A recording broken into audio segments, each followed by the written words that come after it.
नमस्कार साथियों, गौरव ज्ञान धारा में आपका स्वागत है। और हम पढ़ रहे हैं ओपीडी ऑब्जेक्टिव प्रश्न धारा। और आज हम नई यूनिट स्टार्ट कर रहे हैं जिसका नाम है परमाणु और एटम। अब देखिए, परमाणु क्या होता है, आप सभी वाकिफ है इस चीज से। परमाणु क्या होता है? परमाणु किसी भी सब्सटेंस की या किसी भी पदार्थ की सबसे छोटी इकाई होती है। मतलब कोई भी पदार्थ या सब्सटेंस जो है वो इसी छोटे कण या इकाई से मिलकर बना होता है। ठीक है ना। मतलब अगर कोई सब्सटेंस ले रहे हैं तो वो एटम से ही मिलकर बना होता है। मतलब सबसे छोटी इकाई जिसको हम कहते हैं, जबसे सबसे जो स्मॉलेस्ट यूनिट होती है वो होती है एटम, परमाणु होती है। एटम के अंदर न्यूक्लियस भी होता है, नाभिक भी होता है, ठीक है ना। और सब एटॉमिक पार्टिकल्स भी होते हैं। सब एटॉमिक पार्टिकल्स जैसे प्रोटॉन हो गया, न्यूट्रॉन हो गया, इलेक्ट्रॉन, ये सब एटॉमिक पार्टिकल्स है। प्रोटॉन और न्यूट्रॉन कहाँ रहते हैं? न्यूक्लियस के अंदर, नाभिक के अंदर। और इलेक्ट्रॉन जो है वो चक्कर लगाता है, जैसे आपको दिख रहा होगा ये ब्लू जो है वो इलेक्ट्रॉन से जो इसकी ऑर्बिट में या उसकी कक्षाओं में चक्कर लगाता है। ठीक है ना। ये इसका ओरिएंटेशन रहता है इलेक्ट्रॉन का। तो इलेक्ट्रॉन कैसा होता है? अनस्टेबल पार्टिकल होता है। मतलब ये कैसा रहता है? अस्थिर कण होता है। अगर थोड़ी बहुत भी कहीं से एनर्जी या ऊर्जा मिलती है तो वो एनर्जी गेन करके हमेशा कहाँ जाने की कोशिश करेगा? उस परमाणु से बाहर निकलने की कोशिश करता है, एस्केप करने की कोशिश करता है। ठीक है ना। तो जब इलेक्ट्रॉनों को कुछ एनर्जी मिलती है, उसके आउटर मोस्ट शेल में क्या होते हैं? इलेक्ट्रॉन आ जाते हैं। तो इसी से चार्ज पार्टिकल है या नहीं है वो भी पता चल जाता है। और चार्ज कब होता है कोई भी पार्टिकल जो है या कोई भी सब्सटेंस जो है या मैटर पार्टिकल? जब इलेक्ट्रॉनों का आदान प्रदान होता है तो वो चार्ज या तो पॉजिटिव होगा या नेगेटिव। जब इलेक्ट्रॉन जाएंगे, अगर वो देगा किसी को तब उस पर पॉजिटिव, और अगर जिसके पास इलेक्ट्रॉन आ रहे हैं तो उस पर नेगेटिव चार्ज आता है। ठीक है ना। तो ये चीजें पहले भी आपको पता है।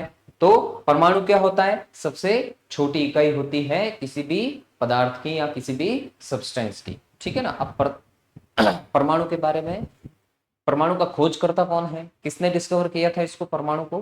परमाणु को जेम्स डाल्टन ने डिस्कवर किया था, इसकी खोज की थी। चलिए अब देखिए, अब परमाणु क्या चीज होती है? What is atom? परमाणु क्या होता है? तो परमाणु क्या है? क्या है परमाणु? सामान्य पदार्थ की सबसे छोटी इकाई जो किसी रासायनिक तत्व का निर्माण करती है। ठीक है ना। किसी भी तत्व का निर्माण कौन करती है? यही एक छोटी इकाई जिसको हम परमाणु कहते हैं। यही बताया था मैंने आपको कि सबसे छोटी जो इकाई होती है किसी भी पदार्थ की या किसी भी तत्व की, रासायनिक तत्व ले लो आपने, ठीक है ना। तो उसको निर्माण करने वाली जो सबसे छोटी इकाई होती है, किसी भी पदार्थ का निर्माण करने वाली जो सबसे छोटी इकाई होती है वो परमाणु होती है। कहने का मतलब परमाणु से ही सारी वस्तुएं या जो भी तत्व हम ले रहे हैं या जो भी सब्सटेंस ले रहे हैं, पदार्थ ले रहे हैं, वो सभी पदार्थ जो है या सभी तत्व जो है किससे मिलकर बना होता है? परमाणु से मिलकर बने होते हैं। ठीक है ना। तो सामान्य पदार्थ की सबसे छोटी इकाई जो होती है उसको क्या कहते हैं? परमाणु। परमाणुओं में एक सघन केंद्रीय नाभिक होता है। परमाणु में क्या होता है? ये देखिए आप, ये क्या है? सघन केंद्रित नाभिक होता है। अब सघन केंद्रित क्यों कह रहे हैं? क्योंकि उसमें न्यूक्लियस में या नाभिक में क्या होते हैं? न्यूट्रॉन भी रहते हैं और प्रोटॉन भी रहते हैं। तो सघन क्या होता है? केंद्रीय नाभिक होता है परमाणु के अंदर, जिसके चारों ओर ऋणात्मक आवेश वाले इलेक्ट्रॉन कण होते हैं या वो चक्कर लगाते हैं। जिसके चारों ओर ऋणात्मक आवेश वाले इलेक्ट्रॉन जो है वो क्या करते हैं? चक्कर लगाते हैं। ठीक है ना। क्या करते हैं? चक्कर लगाते हैं। मतलब परमाणु के अंदर न्यूक्लियस होता है, न्यूक्लियस में प्रोटॉन और न्यूट्रॉन रहते हैं। ठीक है। और इलेक्ट्रॉन जो है वो क्या करते हैं? उसकी कक्षाओं में चक्कर लगाते हैं। ठीक है। तो परमाणु विद्युत रूप से उदासीन होता है। अब क्यों होता है विद्युत रूप से उदासीन? क्योंकि जितने प्रोटॉन होते हैं उतने ही नंबर ऑफ इलेक्ट्रॉन भी इसमें रहते हैं। मतलब प्रोटॉन और इलेक्ट्रॉन की संख्या इसमें क्या रहती है? समान रहती है। तो प्रोटॉन पे पॉजिटिव चार्ज रहता है और इलेक्ट्रॉन पे नेगेटिव चार्ज होता है, लेकिन दोनों पर आवेश की मात्रा जो है वो समान रहती है। तो समान आवेश रहेगा लेकिन विपरीत प्रकृति का रहेगा, है ना। अगर अपोजिट पोलैरिटी का चार्ज है दोनों पार्टिकल पर और सेम अमाउंट में है तो टोटल या नेट चार्ज उस पर कितना होगा? एटम पर 0 होगा, क्योंकि जितने प्रोटॉन उतने ही इलेक्ट्रॉन। तो प्रोटॉन पे जितना आवेश वो पॉजिटिव में है, इलेक्ट्रॉन पे उतना ही नेगेटिव में आवेश है। ठीक है ना, समान मात्रा में। तो दोनों एक दूसरे को क्या कर देंगे? कैंसल आउट कर देंगे। मतलब नेट चार्ज जो अगर देखे इसका परिणामी आवेश नाभिक का, सॉरी परमाणु का, तो कितना मिलेगा हमको? शून्य मिलेगा, मतलब विद्युत रूप से वो उदासीन होता है। विद्युत रूप से कितना कैसा होता है, उदासीन होता है। अगर परमाणु से कुछ इलेक्ट्रॉन बाहर जाते हैं तो उस पर पॉजिटिव या नेगेटिव चार्ज बाहर, मतलब इलेक्ट्रॉनों का जब आदान प्रदान होता है तब उस पर आवेश देखने को मिलता है हमको। तो कैसे उदासीन क्यों होता है, क्योंकि इलेक्ट्रॉन एवं प्रोटॉन की संख्या उसमें क्या रहती है, बराबर रहती है। इलेक्ट्रॉन और प्रोटॉन की संख्या बराबर होती है, इसीलिए परमाणु जो है विद्युत रूप से उदासीन होता है। क्यों, न्यूक्लियस के अंदर प्रोटॉन रहता है, न्यूट्रॉन भी रहता है साथ में, लेकिन न्यूट्रॉन पर आवेश क्या होता है, शून्य होता है। मतलब न्यूट्रॉन पर चार्ज कितना मिलता है, 0। इलेक्ट्रॉन पर चार्ज कितना मिलता है, नेगेटिव में मिलता है। और इसका अमाउंट कितना होता है, अमाउंट ऑफ चार्ज जो है वो कितना मिलता है, 1.6 इंटू 10⁻⁹ मतलब इतना आवेश इलेक्ट्रॉन पर होता है। अब प्रोटॉन पर भी इतना ही आवेश होता है, लेकिन प्रोटॉन पर रहता है पॉजिटिव और इलेक्ट्रॉन पे नेगेटिव। ठीक है ना, तो जितना प्रोटॉन पे पॉजिटिव है उतना ही इलेक्ट्रॉन पे नेगेटिव आवेश है। तो कुल आवेश कितना मिल जाएगा, कुल आवेश कितना मिल जाएगा। एडिटिविटी ऑफ चार्जेस हमने प्रॉपर्टी पढ़ी थी, है ना, जब इलेक्ट्रोस्टैटिक हमने किया था। तो किसी भी पदार्थ का कुल आवेश जो है, या फिर किसी भी पदार्थ के अंदर या किसी भी वस्तु का जो कुल आवेश है उसमें जितने धनावेश है और जितने ऋणावेश है उनके बीजगणितीय योग के बराबर होता है। तो यहाँ पे अगर इनका बीजगणितीय योग करें इस परमाणु के लिए तो दोनों समान मात्रा में है, एक प्लस है और दूसरा माइनस है। तो कितना मिल जाएगा, कुल आवेश जो है, नेट चार्ज जो है परमाणु पर कितना मिलेगा, शून्य मिलेगा। इसीलिए परमाणु विद्युत रूप से कैसा होता है, उदासीन होता है। अब न्यूट्रॉन जो है उस पर कोई चार्ज नहीं होता, लेकिन इसका द्रव्यमान जो है, न्यूक्लियस का अगर हम द्रव्यमान का अस्तित्व देखें तो वो किसके कारण होता है, प्रोटॉन और न्यूट्रॉन के द्रव्यमान के कारण ही होता है ना। और इलेक्ट्रॉन तो है उसकी ऑर्बिट में चक्कर लगाता है, तो न्यूक्लियस का द्रव्यमान तो इसी से मिलेगा। लेकिन अगर पूरा एक परमाणु का द्रव्यमान अगर लेना है तो वो लगभग किसके बराबर मिलना चाहिए हमको, प्रोटॉन, न्यूट्रॉन और इलेक्ट्रॉन के मास के बराबर। क्यों, क्योंकि परमाणु का अधिकतम भाग कैसा रहता है, खाली रहता है, एम्प्टी रहता है। रदरफोर्ड के गोल्ड फॉइल वाला जो एक्सपेरिमेंट था, स्वर्ण पत्ती वाला, जिस पर इसने अल्फा पार्टिकल्स की बम्बारमेंट की थी, बौछार की थी, तो रदरफोर्ड ने क्या पाया था कि अधिकतम जो अल्फा कण थे वो तो सीधे इसमें से विभेदित होकर निकल गए थे। ठीक है ना, 10,000 में लगभग एक कण था जो उससे टकरा के वापस आया था, जो एक्चुअल में टकराया नहीं था। वहां पर जो प्रोटॉन जो न्यूक्लियस के अंदर उपस्थित रहता है, उस प्रोटॉन से वो प्रतिकर्षित होकर, ठीक है ना, इलेक्ट्रोस्टैटिक फोर्स जो हमने स्थिर विद्युत बल लिया था उससे वो प्रतिकर्षित होकर वापस आता है। ठीक है ना, तो उससे क्या चीज पता चलती है कि बीच में वहां पर कोई ना कोई पार्टिकल है जिसको हम प्रोटॉन बोलते हैं। तो रदरफोर्ड की प्रोटॉन की खोजकर्ता के रूप में रदरफोर्ड का नाम भी लिया जाता है। तो वहां पर प्रोटॉन से वो अल्फा पार्टिकल वापस रिफ्लेक्ट होके आ रहा था। अब एक प्रोटॉन तो होगा नहीं गोल्ड में, है ना, तो प्रोटॉन्स जो थे उनके कारण उस पर एक प्रतिकर्षित बल लगता है, तो वो उसके न्यूक्लियस या उसके नाभिक से पास में बिल्कुल जाकर वापस रिटर्न आता है, रीबाउंड होता है। ठीक है ना, तो और अधिकतर खाली निकल गए थे, तो रदरफोर्ड ने क्या कंक्लूजन निकाला था कि परमाणु जो है अधिकतम कैसा रहता है, अधिकतम भाग उसका खाली रहता है, उसके अंदर न्यूक्लियस होता है, न्यूक्लियस के अंदर न्यूट्रॉन और प्रोटॉन रहते हैं। उसने प्रोटॉन के बारे में बताया था, न्यूट्रॉन जेम्स चैडविक ने बताया था। ठीक है ना, और इलेक्ट्रॉन जो उसकी ऑर्बिट में रिवॉल्व करता है, ये भी रदरफोर्ड ने बता दिया था। क्यों, क्योंकि जब अल्फा पार्टिकल आ रहा था, जब यहां से टकराया वो तो वापिस गया, मोस्टली खाली जा रहे थे, सीधे निकल रहे थे। कुछ अगर कोई यहाँ पे आ रहा था कण, जैसे इस न्यूक्लियस के बिल्कुल ऊपर वाली बाउंड्री पे, तो कुछ अधिकतम कोण पे, कुछ न्यून कोण पर क्या हो गए थे, विक्षेपित हुए थे इधर उधर, है ना। तो इससे भी ये चीज पता चली थी, और कहीं कहीं पे उसको रेडिएशन की फॉर्म में रेडिएशन भी मिल रहा था जब अल्फा पार्टिकल इलेक्ट्रॉन से रिबाउंड हो रहा था। मतलब इलेक्ट्रॉन से जब डिफ्यूज हो रहा था तो वहां पे रेडिएशन की फॉर्म में कुछ एनर्जी उसको मिली थी। तब जाके उसने ये कंक्लूजन एक ये भी निकाला था कि कोई नेगेटिव चार्ज पार्टिकल है जिनको इलेक्ट्रॉन कहते हैं। जे थॉमसन ने वो बता चुके थे पहले, रदरफोर्ड से पहले। तो रदरफोर्ड ने बताया कि इलेक्ट्रॉन जो है उसकी कक्षाओं में, मतलब इसके चारों तरफ कोई तो नेगेटिव चार्ज पार्टिकल है जो कि इलेक्ट्रॉन है। जे थॉमसन ने बता दिया था, वो उसकी उसके चारों तरफ क्या कर रहा है, चक्कर लगा रहा है, ठीक है ना, उसकी ऑर्बिट में रिवॉल्व करता है। तो ये सारी चीजें बता दी थी। चलिए इसका स्क्रीनशॉट ले लीजिए, फिर आगे चलते हैं एटम की डिस्कवरी के, या एटम के स्ट्रक्चर के डिस्कवरी पे भी चलते हैं, यार एटम को किसने डिस्कवर किया था, क्या क्या चीजें थी, वो सारी चीजें लेते हैं।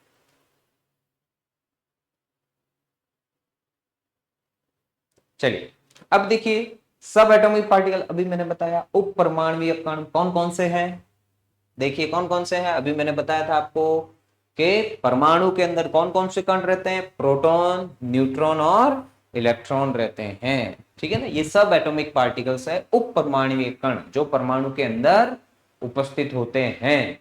तो परमाणु के अंदर देखिए प्रोटॉन भी होता है जिस पर पॉजिटिव चार्ज होता है, आवेश होता है ना, धनात्मक आवेश होता है। न्यूट्रॉन भी होता है जिस पर कोई भी आवेश नहीं होता है, भी मैंने बताया, और इलेक्ट्रॉन भी होता है जिस पर नेगेटिव चार्ज होता है। अब इनका अगर द्रव्यमान देखें, उप परमाणु कण जैसे प्रोटॉन, न्यूट्रॉन और इलेक्ट्रॉन का, किसमें, एटॉमिक मास यूनिट में, किसमें, एटॉमिक मास यूनिट में, ठीक है ना, परमाणु द्रव्यमान इकाई में अगर ले तो देखिए प्रोटॉन का कितना मिल रहा है 1.007, न्यूट्रॉन का कितना मिल रहा है 1.008, लगभग इनका मास क्या रहता है, बराबर ही रहता है, ठीक है ना, थोड़ा सा फर्क है। इलेक्ट्रॉन देखिए इनसे बहुत छोटा है, इलेक्ट्रॉन कितना है, बहुत छोटा, देखिए 1.007, यहाँ पे कितना मिल रहा है 0.005।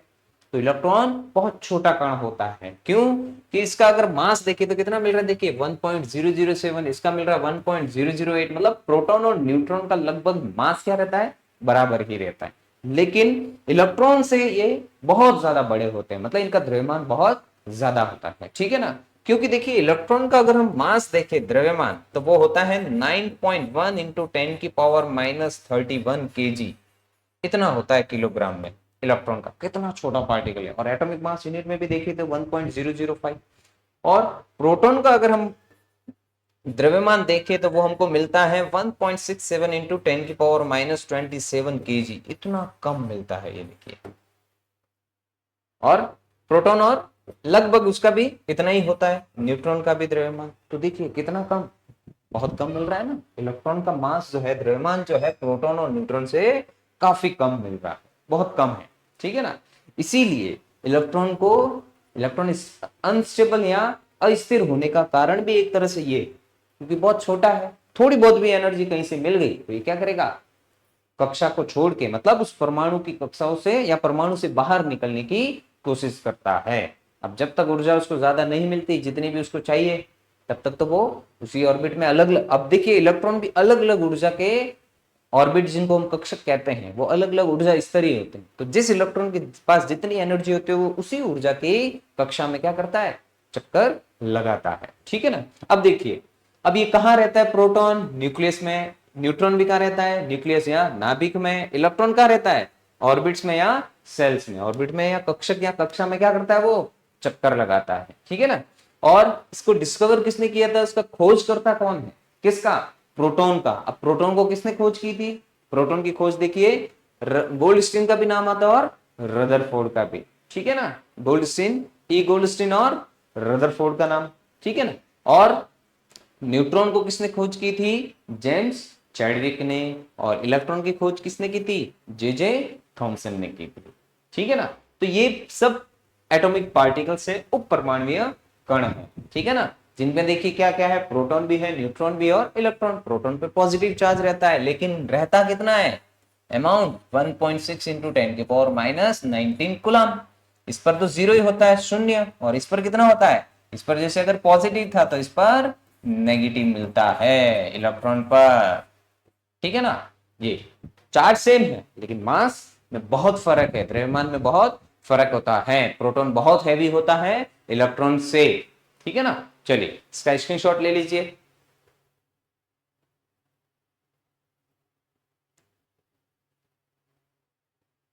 अब देखिए परमाणु की खोज की, ये तो उप परमाणु कणों की खोज ली, परमाणु की खोज मैंने अभी बताया था कि किसने की थी, परमाणु की खोज जे जेम्स डाल्टन ने की थी। परमाणु की खोज किसने की थी, डाल्टन ने।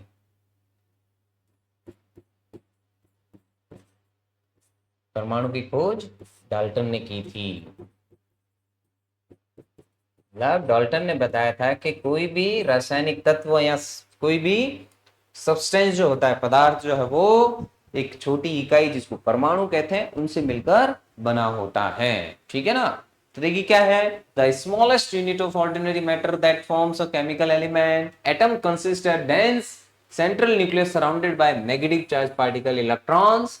Atoms are electrically neutral because the number of proton and number of electrons are equal in amount in the atom.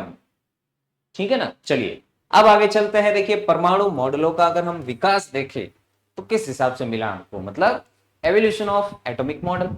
सबसे पहले देखिए डाल्टन का परमाणु सिद्धांत, क्योंकि डाल्टन ने ही परमाणु की खोज की थी।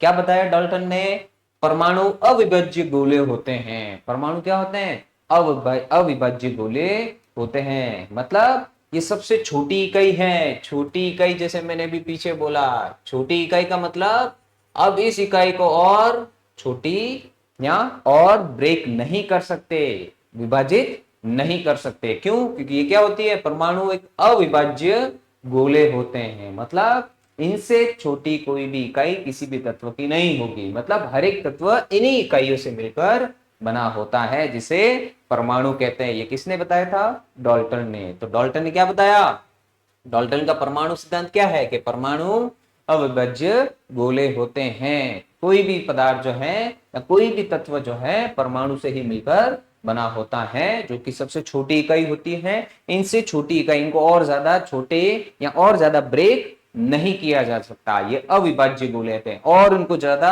विभाजित नहीं किया जा सकता। ये बताया था डाल्टन ने। इसीलिए डाल्टन को ही परमाणु का खोजकर्ता कहते हैं। फिर उसके बाद परमाणु, अब पता चल गया कि भाई परमाणु जो है अविभाज्य छोटे छोटे गोले होते हैं। अब ये किसने बता दिया, डाल्टन ने। तो फिर जे थॉमसन ने क्या किया, प्लंग पुलिंग मॉडल दिया था जे थॉमसन। क्योंकि अब जे थॉमसन के दिमाग में कौन था, डाल्टन का परमाणु मॉडल, है ना। जे थॉमसन के दिमाग में कौन सा था, जे थॉमसन के दिमाग में डाल्टन का परमाणु सिद्धांत था। डाल्टन ने क्या बताया कि हर एक कोई भी पदार्थ या तत्व जो है परमाणु से मिलकर बना होता है। अविभाज्य गोले जो होते हैं जिनको परमाणु कहते हैं, सबसे छोटी इकाई इससे मिलकर बना होता है। तो जे थॉमसन पे लग गया पीछे कि भाई अविभाज्य है, क्या उसको विभाजित कर सकते हैं, नहीं कर सकते, है ना। तो उसके लिए पीछे लग गया ये जे थॉमसन। तो जे थॉमसन ने फिर क्या किया, उसको भी कुछ चीजें पता चली, कुछ खोज की उसने भी, है ना। जब रिसर्च की तो उसको क्या क्या पता चला कि इलेक्ट्रॉनों से युक्त धनात्मक गोला होता है परमाणु। जे थॉमसन ने क्या बोला, इसका प्लंग पुडिंग मॉडल था जे थॉमसन का। क्या बोला इसने कि इलेक्ट्रॉनों से युक्त धनात्मक गोला होता है।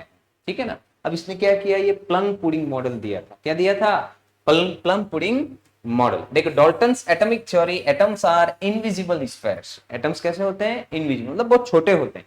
सॉरी, इंडिविजुअल, इंडिविजुअल है।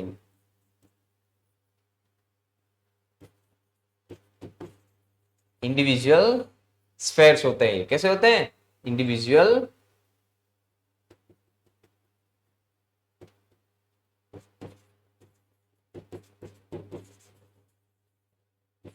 इंडिविजुअल स्फेयर्स होते हैं ये, ठीक है ना। इंडिविजिबल नहीं, इंडिविजुअल स्फेयर्स होते हैं। फिर जे थॉमसन ने क्या बताया, थॉमसन्स प्लंग पुडिंग मॉडल क्या है कि ये पॉजिटिव स्फेयर्स होते हैं विथ एम्बेडेड इलेक्ट्रॉन्स। क्या होते हैं ये, पॉजिटिव स्फेयर्स होते हैं विथ एम्बेडेड इलेक्ट्रॉन्स। मतलब जे थॉमसन का प्लंग पुडिंग मॉडल क्या कहता है, इसने क्या बताया, जे थॉमसन ने, इन्होंने ये बताया कि परमाणु जो होते हैं, जो अविभाज्य गोले हैं, सबसे छोटी इकाई, है ना, वो कैसे होते हैं कि ये एक धनात्मक गोला होता है। ये तो बता दिया डाल्टन ने कि अविभाज्य गोले होते हैं।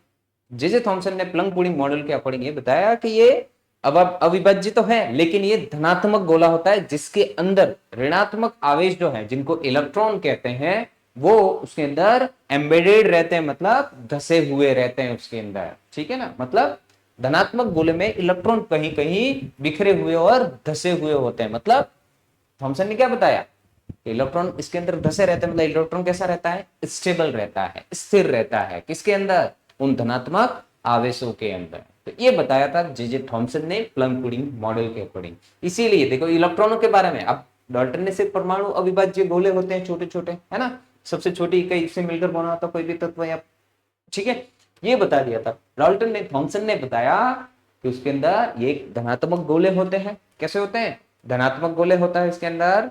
इलेक्ट्रॉन जो है कहीं कहीं धसे होते हैं, इसीलिए इलेक्ट्रॉन का खोजकर्ता किसको लेते हैं? थॉमसन को। किसको लेते हैं? थॉमसन। थॉमसन ने ही बताया था सबसे पहले इलेक्ट्रॉन के बारे में, ठीक है ना, कि धनात्मक गोला होता है परमाणु, उसके अंदर इलेक्ट्रॉन कहीं कहीं धसे रहते हैं, एम्बेडेड रहते हैं। तो ये था थॉमसन का परमाणु मॉडल। फिर इसके बाद अब थॉमसन ने क्या बताया था? थॉमसन ने, देखिए, तो रदरफोर्ड के दिमाग में कौन सा मॉडल था? थॉमसन का मॉडल, जे थॉमसन का मॉडल, वही प्लंक पुडिंग मॉडल, जिसमें क्या बताया कि धनात्मक गोला होता है, इलेक्ट्रॉन उसके अंदर कहीं कहीं धसे रहते हैं, मतलब स्थिर अवस्था में रहते हैं। तो अब इसके रदरफोर्ड के दिमाग में ये था कि भाई परमाणु जो है, अविभाज्य जो गोले है, छोटी इकाई है, वो कैसे हैं? Positive spheres. कैसे हैं? पॉजिटिव स्फेयर है जिसमें इलेक्ट्रॉन कहीं कहीं धसे हुए। तो क्या देखा रदरफोर्ड के दिमाग में? जे थॉमसन का था मॉडल, उसको ये पता थी चीज जे थॉमसन के अकॉर्डिंग रदरफोर्ड को, कि एक पॉजिटिव स्फेयर होता है, धनात्मक गोला होता है, मतलब इसके अंदर धनात्मक आवेश बहुत सारे होते हैं, पूरा मतलब धनात्मक आवेशों से भरा रहता है, और कहीं कहीं पे इलेक्ट्रॉन जो है वो इसके अंदर धसे रहते हैं। तो इसने फिर क्या किया? ये स्वर्ण पन्नी प्रयोग के माध्यम से नाभिक की खोज की थी। किसने? रदरफोर्ड ने, ठीक है ना। देखिए, नाभिक की खोज भी रदरफोर्ड और प्रोटॉन की खोज भी देखिए किसने? रदरफोर्ड का ही नाम आता है, क्योंकि नाभिक के अंदर प्रोटॉन रहता है, ये रदरफोर्ड ने बताया था। अगर हम परमाणु मॉडल के अगर अनुसार देखें तो परमाणु का जो स्ट्रक्चर है, परमाणु का जो स्ट्रक्चर है, स्ट्रक्चर बोले तो उसका जो संरचना है, उसकी संरचना सटीक अगर सबसे ज्यादा अगर देखे, मतलब उसके परमाणु की संरचना का सबसे अच्छा मॉडल अगर देखे या सबसे ज्यादा खोज अगर की है, तो वो रदरफोर्ड ने की है इस प्रयोग से, जिसको स्वर्ण पन्नी प्रयोग भी कहते हैं। इस पर अल्फा पार्टिकल की इसने क्या की थी? बम्बारमेंट की थी। तो रदरफोर्ड्स न्यूक्लियर मॉडल देखिए क्या है? Discovery of the nucleus via the gold foil experiment. तो स्वर्ण पत्ती या पन्नी प्रयोग के माध्यम से इसने नाभिक की खोज भी की थी और प्रोटॉन की खोज भी, प्रोटॉन के बारे में भी इसने बताया था। तो देखिए, अब इसके दिमाग में वो था, इसीलिए क्योंकि इसको पता था कि गोल्ड फॉइल भी इसने अब चूज क्यों की, क्योंकि गोल्ड फॉइल की मेलिबिलिटी और डक्टिलिटी बहुत ज्यादा होती है, मतलब इसकी बहुत पतली शीट्स में इसको कन्वर्ट किया जा सके, ताकि ये वो साइज इसको मिल सके लगभग जो अविभाज्य गोले की साइज होती है, जो कि एटम की, परमाणु की साइज। दूसरा कोई ऐसा मेटल नहीं है जिसकी मेलिबिलिटी या डक्टिलिटी गोल्ड की जितनी हो, मतलब इतनी पतली शीट से गोल्ड की ही बन सकती है, गोल्ड की, है ना। बहुत पतली शीट्स में इसको कन्वर्ट किया जा सकता है, आभूषण बनते हैं ना, तो इससे गोल्ड में और भी अच्छे से डिजाइन, और भी पतली पतली, जितनी चाहे उतनी पतली या जितनी चाहे उतनी बारीक अगर डिजाइन बनानी है तो गोल्ड की बना सकते हैं, ठीक है ना, क्योंकि गोल्ड की डक्टिलिटी और मेलिबिलिटी दोनों ही क्या होती है? ज्यादा, मतलब इसको एक पतले वायर में भी बहुत ज्यादा कन्वर्ट किया जा सकता है। अगर 1 ग्राम सोना ले तो उसका 2 किलोमीटर तक इतना पतला वायर बनाया जा सकता है, लेकिन वो टूटेगा नहीं, मतलब पतला इतना भी बन सकता है कि 1 ग्राम सोना से 2 किलोमीटर तक पतला वायर इतना लंबा अपन ले सकते हैं, बना सकते हैं। और दूसरी चीज, इसकी बहुत पतली शीट्स भी ले सकते हैं। तो इसने गोल्ड फॉइल इसीलिए चूज की थी ताकि उसको ये परमाणु की लगभग साइज उसको गेन कर सके, गेट कर सके, वो मिल सके उसको, ठीक है ना। लेकिन इतना पतला तो नहीं बन सकता कि वो परमाणु के बराबर ही मिले, लेकिन फिर भी पतली, बहुत से पतली गोल्ड की ही मिल सकती है। तो बहुत पतली एक इसने क्या की थी? गोल्ड फॉइल ली थी या स्वर्ण की पन्नी ली थी, उस पर अल्फा पार्टिकल्स की बम्बारमेंट की। अब इसने अल्फा पार्टिकल की बम्बारमेंट क्यों की? ये पता करने के लिए कि जे थॉमसन ने जो बोला है कि ये एक धनात्मक आवेशित गोला होता है और इलेक्ट्रॉन कहीं कहीं पे धसे रहते हैं, इसीलिए इसने अल्फा पार्टिकल लिया था, क्योंकि अल्फा पार्टिकल पर पॉजिटिव चार्ज होता है। तो पॉजिटिव चार्ज जब पॉजिटिव चार्ज के पास में जाएगा तो प्रतिकर्षण मिलेगा, है ना। तो इसका मतलब अगर ये जे थॉमसन के अकॉर्डिंग धनात्मक गोला होगा तो जितने भी अल्फा पार्टिकल अगर वो भेजता रदरफोर्ड, तो सारे क्या होने चाहिए थे? उससे प्रतिकर्षित होकर उस वक्त उससे अलग अलग बिखरनी चाहिए या वापस आने चाहिए थे, या फिर, ठीक है ना, ऐसे ही कुछ। तो इसीलिए इसने अल्फा पार्टिकल का मतलब अल्फा पार्टिकल लिया था। अब अल्फा पार्टिकल के लिए इसने क्या किया था? रेडिएशन सोर्स लिया था। क्या लिया था? विकिरण स्रोत का नाम लिया था जिसमें इसने रेडियम का यूज किया। किसका? रेडियम का भी यूज कर सकते हैं। तो अल्फा पार्टिकल की बम्बारमेंट की थी उसने, बौछार की इस सोर्स से, किस पर? गोल्ड की पतली फॉइल पर, ठीक है ना। अब गोल्ड की पतली फॉइल पर जब इसने बम्बारमेंट की तो उसने क्या देखा कि अधिकतम कण कण जो है वो तो क्या हो गए? सीधे निकल गए। ये देखिए यहाँ पे नॉन डिफ्लेक्टेड पार्टिकल्स, मतलब कोई भी विचलन उनमें नहीं मिला जब इसने अल्फा पार्टिकल की बम्बारमेंट या बौछार उस पर की। किससे? इस रेडिएशन सोर्स से, ठीक है ना। तो अधिकतम कण तो क्या हो गए? ये देखिए सारे सीधे निकल गए, ठीक है ना। अब कुछ कोण जो है न्यूनतम एंगल पर और कुछ कोण जो है अधिकतम कोण पर इधर उधर क्या हो गए? वितरित हुए या विचलित हुए, ठीक है ना। तो इससे इसने जब बहुत सारे पार्टिकल जब इधर उधर बिखर गए, बिखरे भी, और जब जो सीधे निकल गए, पहली चीज अधिकतम कण क्या हो गए? अल्फा कण सीधे निकल गए। तो उस पर उसने ये कंक्लूजन निकाला, ये निष्कर्ष निकाला कि परमाणु जो है धनावेशित आवेशित गोला नहीं है, धनावेशित गोला नहीं है। ये क्या है? इसमें अधिकतम भाग जो है कैसा है? खाली है, एम्प्टी है। ये बताया रदरफोर्ड ने कि अधिकतम इसका भाग क्या है? खाली, ठीक है ना। फिर दूसरी चीज जब इसने देखा कि यहाँ यहाँ बहुत सारे अलग अलग कणों पर ये क्या हो रहे थे? कण विकृत हो रहे थे, है ना, विचलित हो रहे थे। तो फिर इसने एक कंक्लूजन निकाला और लगभग 10,000 में एक कण ऐसा था जो वापस रीबाउंड हुआ था, वापस आया था मुड़ के। तो उसके बेस पे उसने ये निष्कर्ष निकाला, ये कंक्लूजन निकाला कि पॉजिटिव चार्ज वहां पे जहां से ये पार्टिकल वापस आया है वहां कोई ना कोई एक पॉजिटिव चार्ज उपस्थित है परमाणु के अंदर, जिसको उसने क्या नाम दिया? प्रोटॉन। और कहां पर उपस्थित है? तो उसने लिया कि यहां पर एक कोई भी आवेश जो है एक निश्चित स्थान पर पॉजिटिव आवेश जो प्रोटॉन है वहां पर उपस्थित है, जिसको उसने क्या नाम दिया? न्यूक्लियस नाम दिया, ठीक है ना। तो नाभिक की खोज भी रदरफोर्ड ने की थी, ठीक है ना। फिर इसके बाद क्या चीज देखी इसने कि यहाँ पे जब गोल्ड फॉइल पे किया ना इसने, अब ये भी चीज थी कि इलेक्ट्रॉन कहीं कहीं पे धसे रहते हैं, तो इसका मतलब जब एक ही जगह पे उसी जगह पे अगर जाए तो वहीं पे सिर्फ एक रेडिएशन मिलना चाहिए, लेकिन उसको अलग अलग जगह से रेडिएशन मिला। जब अल्फा पार्टिकल इलेक्ट्रॉन के साथ डिफ्यूज हुआ तो अलग अलग जगह से इसको क्या देखने को मिला? इसके चारों तरफ कभी यहां से मिल रहा है, कभी इधर से, कभी इधर से। तब ये इसने कंक्लूजन निकाला कि इलेक्ट्रॉन जो है उसकी कक्षाओं में स्थिर अवस्था में नहीं है, धसा हुआ नहीं है पॉजिटिव में, क्योंकि पॉजिटिव पूरा है ही नहीं, तो धसा हुआ कैसे रहेगा? तो फिर इसने जो रेडिएशन उसको मिला, जो विकिरण मिली जब अल्फा पार्टिकल बौछार करने पर इलेक्ट्रॉन के साथ डिफ्यूज हुआ इधर, तो उसको चीज देखने को मिली, कुछ ना कुछ रेडिएशन की फॉर्म में विकिरणें अलग अलग जगह से उसको मिल रही थी। तो उसके आधार पर इसने निष्कर्ष निकाला कि इलेक्ट्रॉन जो है वो रुका हुआ नहीं है, स्थिर अवस्था में नहीं है, वो कैसा है? मूवेबल है और अस्थिर है। वो उसमें कोई ऐसा एक पार्टिकल जो इलेक्ट्रॉन, जो जैसे थॉमसन ने पहले बता दिया, तो इलेक्ट्रॉन जो है वो घूम रहा है स्थिर अवस्था में, एक ही जगह पर धसा हुआ नहीं है।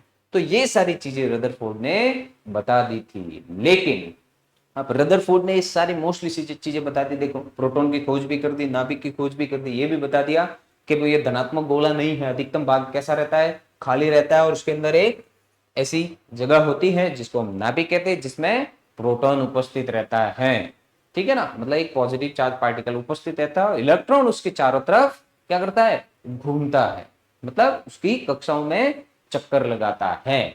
तो ये सारी चीजें रदरफोर्ड ने बता दी थी।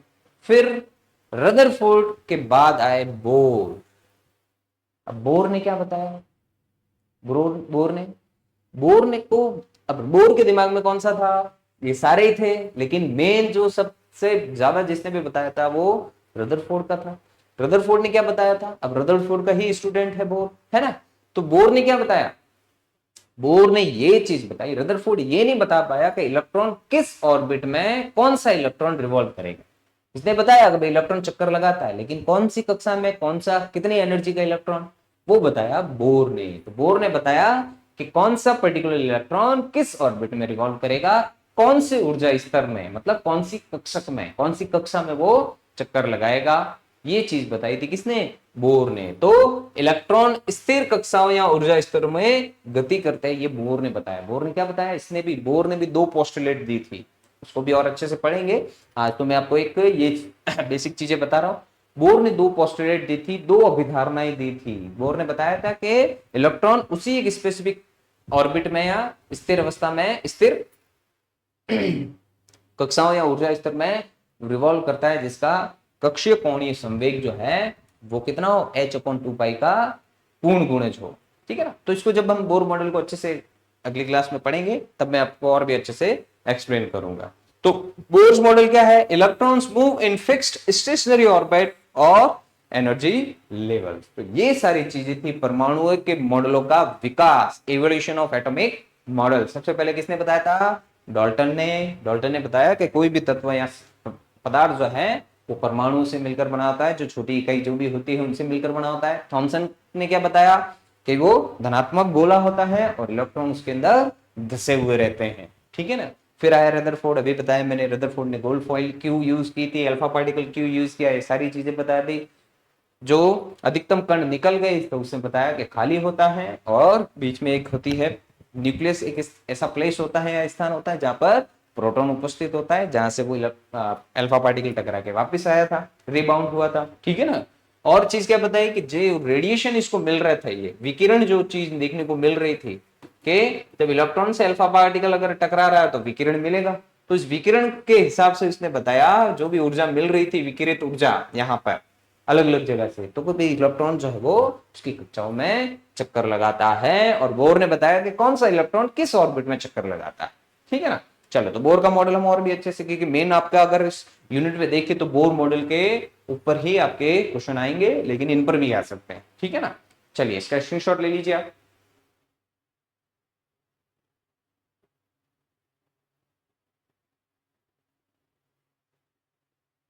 चलिए, अब देखिए एटॉमिक नंबर और मास नंबर क्या होता है। एटॉमिक नंबर क्या होता है, नंबर ऑफ प्रोटॉन जिसको बोलते हैं हम, या नंबर ऑफ इलेक्ट्रॉन। प्रोटॉन और number of electron same amount में होते हैं तो चार। अब एटॉमिक नंबर को आप नंबर ऑफ प्रोटॉन बोले या नंबर ऑफ इलेक्ट्रॉन के बराबर, इलेक्ट्रॉनिक कन्फिग्रेशन लेते तो इलेक्ट्रॉन के नंबर के बराबर ही मिलता है। ठीक है ना। तो एटॉमिक नंबर जो होता है, जिसको हम परमाणु संख्या कहते हैं, वो किसके बराबर होती है, परमाणु संख्या। परमाणु संख्या किसके बराबर होती है, जिसको हम Z से डिनोट करते हैं, वो क्या होता है, number of proton in the nucleus define the element. क्या करता है वो, एलिमेंट को डिफाइन करता है कि कौन से नंबर पे है ये, इसका एटॉमिक नंबर कितना है, कितने नंबर ऑफ प्रोटॉन या कितने नंबर ऑफ इलेक्ट्रॉन है उसके अंदर। तो एटॉमिक नंबर जो परमाणु संख्या होती है वो क्या बताता है, नंबर ऑफ प्रोटॉन के बराबर होती है। परमाणु संख्या किसको बोलते हैं, प्रोटॉनों की संख्या को। प्रोटॉनों की संख्या, प्रोटॉनों की संख्या ही परमाणु संख्या के बराबर होती है, या इलेक्ट्रॉनों की संख्या पे पहले भी बता चुका हूं मैं आपको। ठीक है ना। अब देखिए मास नंबर क्या होता है, मास नंबर है ये, एटॉमिक मास नहीं है ये। क्या है, एटॉमिक मास नंबर है, मतलब परमाणु द्रव्यमान संख्या है। क्या है ये, परमाणु द्रव्यमान संख्या। अब ये परमाणु द्रव्यमान संख्या क्या बताती है कि भाई मास नंबर है ना। अब देखिए मास नंबर क्या बताता है, इसको ए से डिनोट करते हैं, जिसमें कितने नंबर ऑफ प्रोटॉन और न्यूट्रॉन रहते हैं। एक तरह से ये न्यूक्लियस का हम कह सकते हैं मास नंबर है। क्या है, न्यूक्लियस का मास नंबर द्रव्यमान संख्या। द्रव्यमान संख्या को ए से डिनोट करते हैं।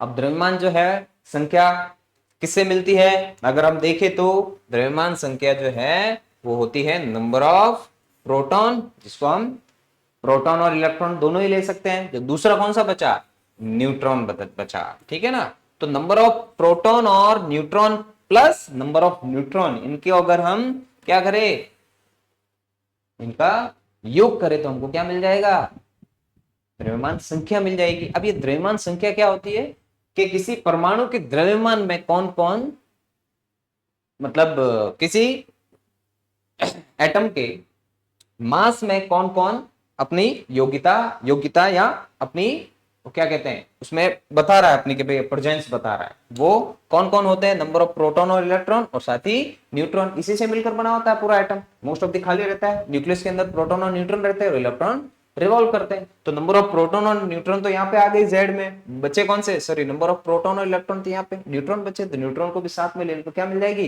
कि उस परमाणु के द्रव्यमान में जो जो भी कण उसमें भागीदारी निभा रहे हैं वो सारे कण इसमें पता चल जाएगा। अब फिर अगर हमको ए निकालना है तो नंबर ऑफ प्रोटॉन और इलेक्ट्रॉन के द्रव्यमान को क्या कर देंगे, हम उसे गुणा कर देंगे, फिर न्यूट्रॉन के द्रव्यमान से भी गुणा कर दे तो वो द्रव्यमान मिल जाएगा। ठीक है ना, मास जो मैंने आपकी द्रव्यमान अभी आपको बताया था पीछे, ये एटॉमिक मास यूनिट में लेना चाहते हो या इसमें लेना चाहते हो अगर किलोग्राम में, तो उनसे मल्टीप्लाई करेंगे तो उसका द्रव्यमान हमको मिल जाएगा। अब देखिए किसी भी न्यूक्लियर स्पेसीज को अगर देखें तो उसका नोटेशन कैसे किया जाता है, कैसे करते हैं, ZXA। अब X वो कोई तत्व होगा, Z उसका एटॉमिक नंबर और A जो है वो क्या मिल जाएगा हमको, उसका द्रव्यमान संख्या। तो एक तरह से देखें तो Z क्या है, नंबर ऑफ प्रोटॉन है ना, या नंबर ऑफ इलेक्ट्रॉन। X यहाँ पे A क्या मिल रहा है, देखिए Z प्लस N क्या मिल रहा है, सॉरी Z प्लस N मिल रहा है। तो Z तो क्या बताता है, एटॉमिक नंबर, परमाणु संख्या, ये Z प्लस N क्या बताता है, द्रव्यमान संख्या। अब किसी भी परमाणु के अंदर, किसी भी न्यूक्लियर स्पेसीज के अंदर कितने नंबर ऑफ प्रोटॉन है अगर वो हमको पता करना है तो क्या करेंगे हम, इसका जो द्रव्यमान संख्या है उसमें से परमाणु क्रमांक जो है जिसको हम नंबर ऑफ प्रोटॉन या नंबर ऑफ इलेक्ट्रॉन उसको क्या कर देंगे, माइनस कर देंगे, तो हमको क्या मिल जाएगी, प्रोटॉन में से जितने भी नंबर ऑफ टोटल जो है प्रोटॉन और न्यूट्रॉन उसमें से अगर प्रोटॉन को हटा दे तो क्या बचेंगे, न्यूट्रॉन। तो जितने भी नंबर ऑफ न्यूट्रॉन है, नंबर ऑफ न्यूट्रॉन है वो हमको पता चल जाएगा, कितना, A माइनस Z से।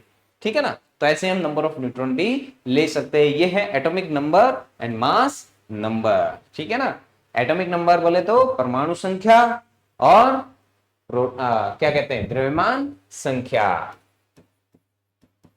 परमाणु संख्या एवं द्रव्यमान संख्या।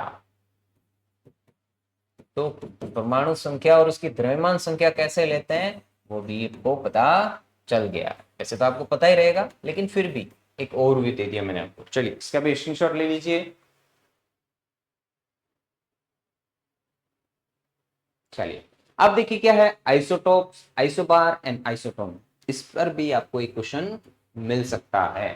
ठीक है ना, अब देखिए आइसोटोप किसको बोलते हैं, जिसमें परमाणु क्रमांक जो है वो तो समान रहता है लेकिन different atomic number, atomic mass, sorry mass number रहता है। जैसे प्रोटियम हो गया, ड्यूटेरियम हो गया और ट्राइटियम हो गया। आइसोटोप को हम बोलते हैं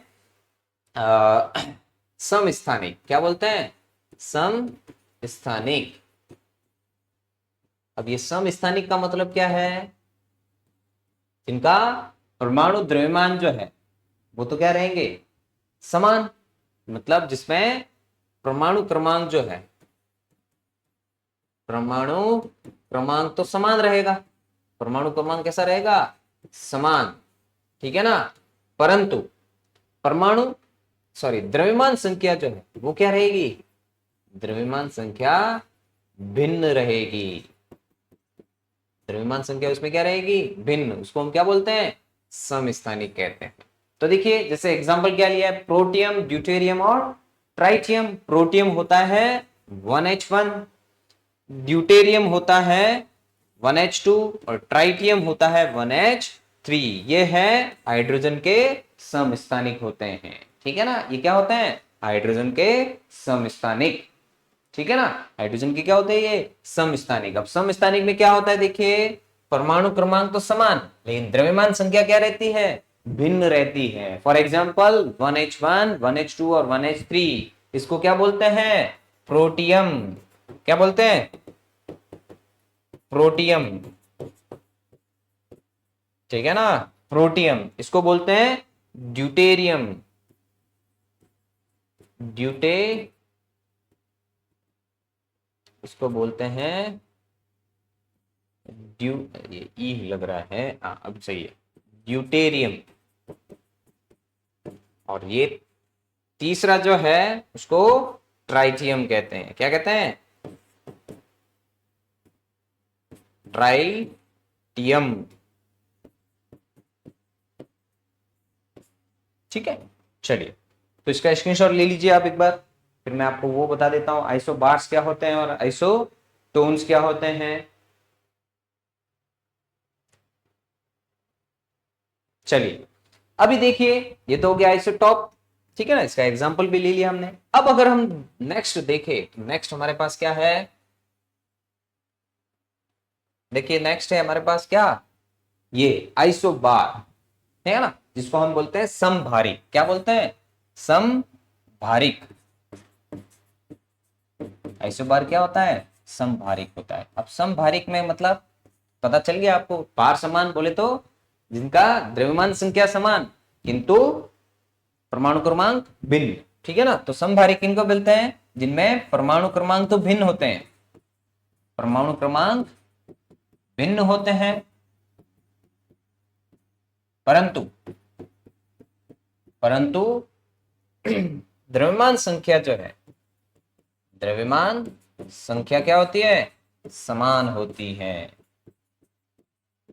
उन्हें क्या बोलते हैं, समभारिक कहते हैं। तो जिसमें Z तो क्या रहेगा, सेम, लेकिन atomic number sorry mass number जो है वो क्या रहेगा, सॉरी मास नंबर तो same, atomic number different. For example देखिए यहाँ पे क्या दे रखा है, एक तो आर्गन ले रखा है और एक कैल्शियम है।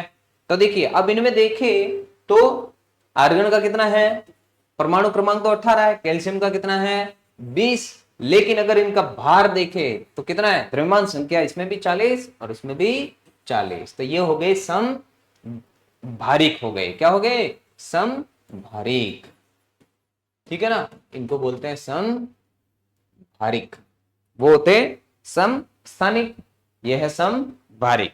चलिए इसका भी स्क्रीनशॉट ले लीजिए।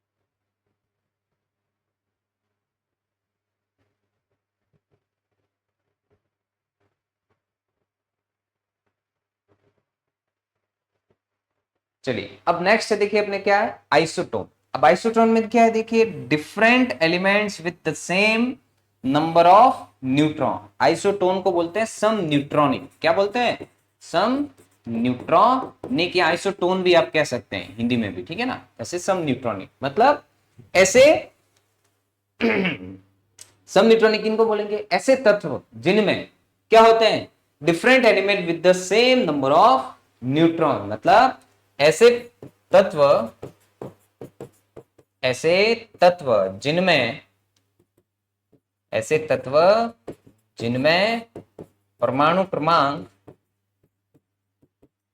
परमाणु क्रमांक एवं द्रव्यमान संख्या, द्रव्यमान संख्या दोनों क्या होती है, भिन्न होती, दोनों भिन्न होती है, भिन्न होती हैं, परंतु परंतु परंतु उनमें न्यूट्रॉन की संख्या, न्यूट्रॉन की संख्या समान होती है। उन्हें सम न्यूट्रॉनिक या आइसोटोन कहते हैं, सम न्यूट्रॉनिक या आइसोटोन कहते हैं। चलिए इसका भी स्क्रीनशॉट ले लीजिए आप, सम न्यूट्रॉनिक या आइसोटोन कहते हैं।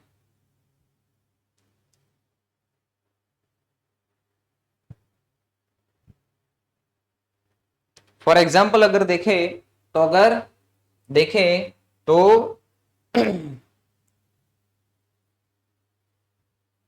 कार्बन का अगर एक समस्थानिक ले, मतलब कार्बन का एक आइसोटोप 6C14 जो एक्साइटेड स्टेट में, और ऑक्सीजन कितना होता है 8O16। तो इसमें अगर देखोगे आप 14 में से 6 माइनस करो कितना मिलेगा, 14 में से 6 कितने हो गए 6 और 16 सॉरी 8, 14 में से 6 गए तो 8 बचे, और इधर भी कितने बचेंगे 8। तो इन दोनों में ही नंबर ऑफ न्यूट्रॉन जो है कितने 8 है।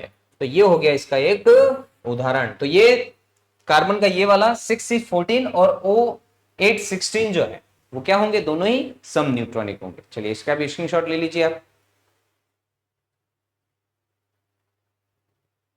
चलिए अभी देखिए इलेक्ट्रॉनिक कॉन्फ़िगरेशन कैसे लेते हैं।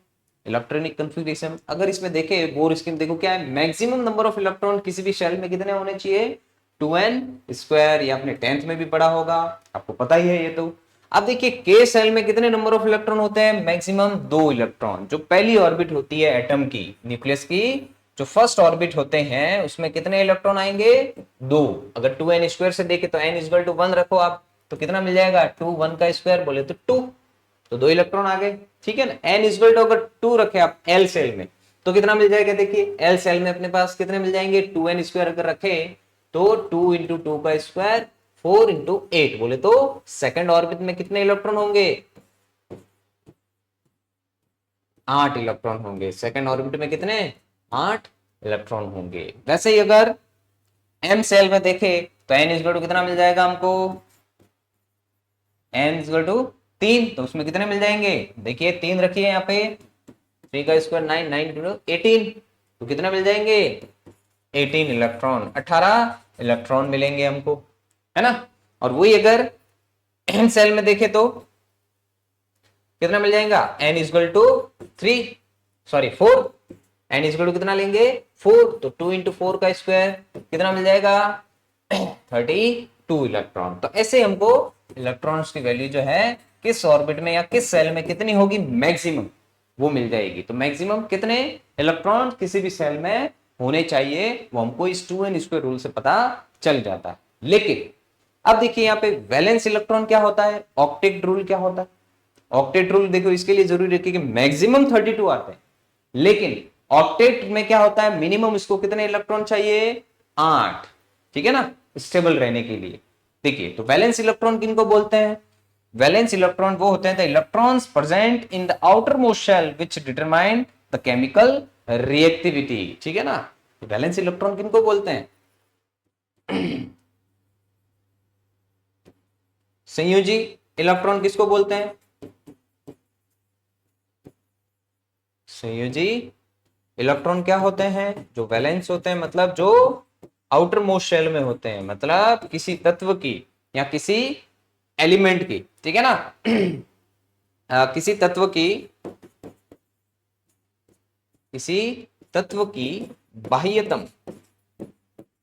बाह्यतम कक्षा में उपस्थित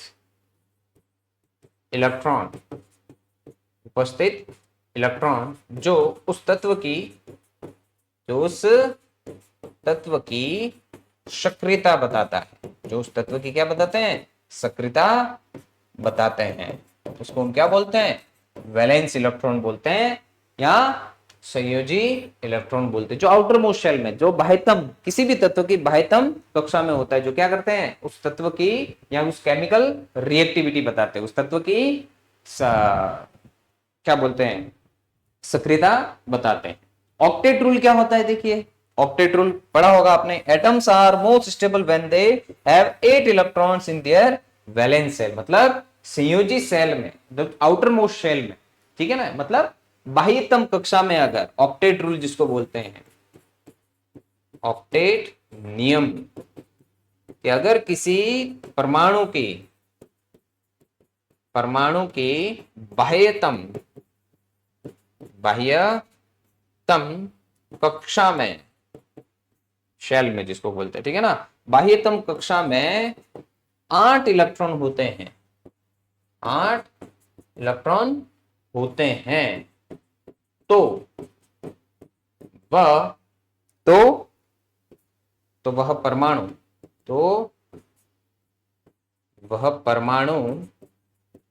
क्या होता है, स्टेबल होता है। देखिए क्या है, एटम आर मोस्ट स्टेबल, ठीक है ना, तो क्या होता है, परमाणु स्टेबल बोले तो, स्टेबल को क्या बोलते हैं, स्थिर होता है,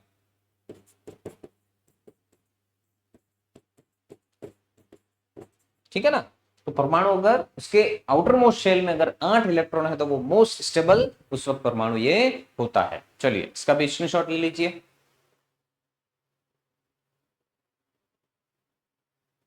चलिए तो ये था अपने एक बेसिक ओवरव्यू एटम वाली आपकी यूनिट का, कि एटम को डिस्कवर कैसे किया था और कैसे न्यूक्लियर स्पेसिस दी जाएगी, नंबर ऑफ प्रोटॉन न्यूट्रॉन, ये वाली सारी चीजें। कल हम करेंगे बोर के नियम को, विस्तृत जानकारी लेंगे बोर के परमाणु मॉडल की, बोर के लिए हाइड्रोजन परमाणु मॉडल की, ठीक है ना। उसके लिए क्या क्या चीज़ें हमको देखने को मिलती हैं, उसका स्पेक्ट्रम क्या चीज़ मिलता है, स्पेक्ट्रल लाइंस क्या होती हैं, इन सब चीज़ों के बारे में अध्ययन करेंगे। तब तक के लिए मुझे आज्ञा दीजिए, धन्यवाद।